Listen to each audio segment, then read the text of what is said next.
accuse us. They claim that we have done nothing for the Tamil people, for our brothers, Tamil brothers and sisters in Sri Lanka. And I want to ask them, is there any party which has done more than the Congress party for the Sri Lankan Tamils?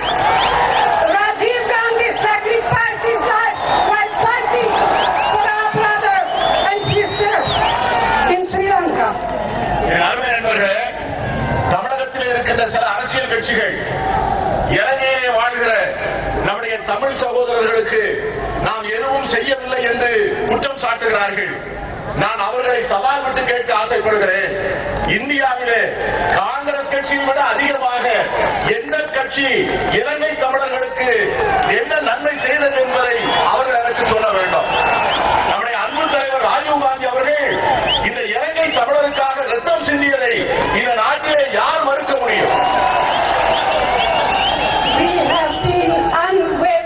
In our commitment to our brothers and sisters, to our Tamil brothers and sisters in Sri Lanka. Our Congress governments have done their utmost to ensure that the Tamils there live in safety and dignity and are enabled to determine their own political destiny.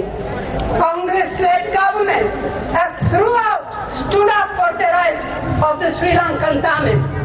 And since 2009, we have extended every kind of assistance, every kind of support for the resettlement of internally displaced persons, for housing, for demining, for education, for connectivity, for economic revival.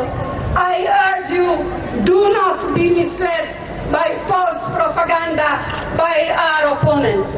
நான் அவர்களுக்கு இந்த நேரத்தில் இலங்கை தமிழர்களுக்கு இந்திய அரசு செய்து வருகிற உதவிகள் நன்மைகளை தொடர்ந்து செய்வோம் என்று இந்த தமிழ் மண்ணில் இருந்து நான் உறுதி சொல்ல ஆசைப்படுகிறேன். அந்த உதவி தொடரும். காங்கிரஸ் கட்சியும் மத்திய அரசும் செய்கின்ற நன்மைகளை தொடர்ந்து செய்து கொண்டிருப்போம். இப்பொழுது இலங்கையிலே வாழ் தமிழர்களுக்கு நாம் சாலைகளை போட்டு தந்திருக்கிறோம், ரயில்வே தண்டவாளங்களை போட்டுக் கொடுத்திருக்கிறோம், புதிய பள்ளிக்கூடங்களை அங்கே திறந்திருக்கிறோம், அங்கே ஊனமுற்றவர்கள் மறுவாழ்வுக்கான அத்தனை உதவிகளையும் செய்திருக்கிறோம். அவர்கள் அரசியல் தீர்வுக்கான முன்னெடுப்புகள் அத்தனையும் மத்திய அரசு செய்திருக்கிறது.